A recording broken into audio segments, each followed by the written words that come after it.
আচ্ছা, আজকে আমাদের কাছে একটা ল্যাপটপ এসেছে। তো ল্যাপটপটা আপনারা দেখতেই পাচ্ছেন যে টোটাল সব কিছু অন আছে, বাট ডিসপ্লে আসতেছে না।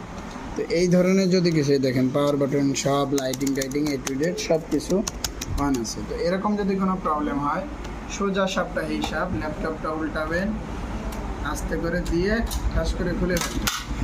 এরপরে এই র্যাম ফেলাই দিবেন, নতুন একটা র্যাম। আচ্ছা, তার আগে আমরা একটু ব্যাটারির লাইনটা খুলে নিই। ওকে, ব্যাটারির লাইন আউট হয়ে গেছে। এখন এই নতুন র্যামটা আমরা এখানে ইনপুট করে দিব। এই দ্যাটস এনাফ।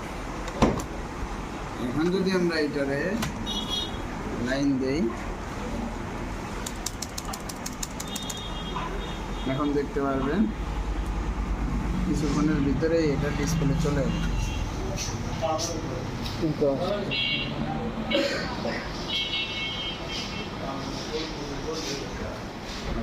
এখন আমরা লাইন দেই,